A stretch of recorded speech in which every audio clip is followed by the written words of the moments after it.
Welcome to Unidistance. It's great to have you here. Thank you. And we really enjoyed the conference and workshops. And thank you for accepting to do an interview. Could we start with a short introduction of what you do? Yes, thank you. My name is Jen Ross, and I'm based in the Centre for Research in Digital Education at the University of Edinburgh, and have been working for about 15 years on topics relating to online distance learning and open education, things like massive open online courses, for example, digital cultures and digital cultural heritage, and basically a lot of topics that are to do with how we can use technology and mediated technological spaces to do interesting things in learning and in teaching.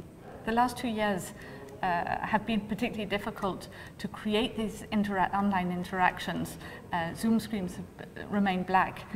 Can you really have a quality online education in such conditions?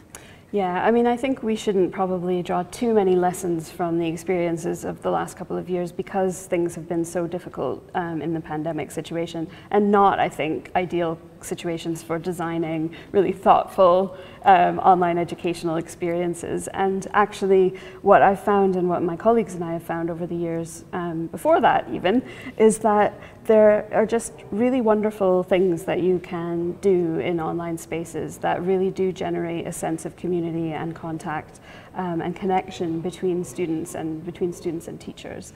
And one of the things I think is the most helpful for starting to think about what that can look like is to start by not assuming that everything has to be done in real time, synchronously.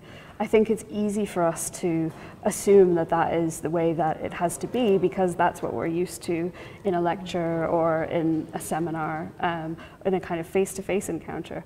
But actually, some of the best approaches to online distance learning come, I think, when we start to think about how we can collaborate over a period of time rather than all at once, or where we can do things that require sort of a lot of thought when you sit down to compose a piece of text, for example. So these kind of asynchronous ways of working, I think, even though our technologies are so good now for what feels like a really instantaneous kind of connection, that doesn't do everything that we might potentially want to do in an online learning context. And so I still have a lot of appreciation and time for more asynchronous modes of online education, and I think there's lots we could still do to develop those further. So that was really interesting.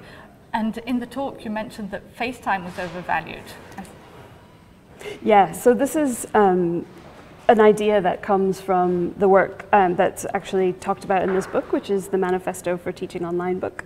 And of all of the statements that are make up this book, the one that I decided to focus on to come here and talk to folks at Unidistance was the one where we talk about how contact can look like a lot of different things. So there's many different ways to make online contact in meaningful and generative ways.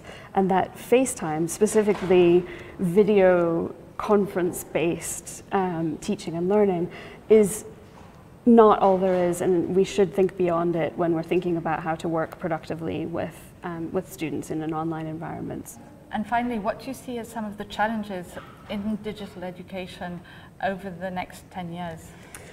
I think there's a few things that we need to be thinking about right now, and one of them is about how to be more attentive to the implications of the technologies and the devices that we're using from a sustainability perspective. So I think that for quite a while we've been able to rightly be pleased and proud that our digital education practices require people to do less traveling, for example. But over the last few years, it's become apparent that we need also to be thinking about the specific impacts of our specific technologies and how we can work in ways that are trying to minimize the impact that those technologies have on the environment and on sustainability. So for me, that actually goes quite hand in hand with what I've been saying, which is that some of the most exciting and interesting ways of working digitally together with other people can be quite low tech. And some of the examples that I gave yesterday illustrated that, I think, that you don't necessarily need to have incredibly sophisticated computers or devices or applications up and running to have a really good sense of contact and community with other people. So that's, I think, maybe one of the big challenges for us to be thinking about going forward. And I guess the other thing is just we need to be considering now what we mean by, for example, the statement that starts the Manifesto for Teaching Online, which is that distance is a positive principle. I think we need to revisit that idea now, having had a couple of years where distance has been, for a lot of people, not a very positive principle in a lot of ways, and just rethink what we can do, what's good to do, and what's meaningful to do with students in 2022 and going forward.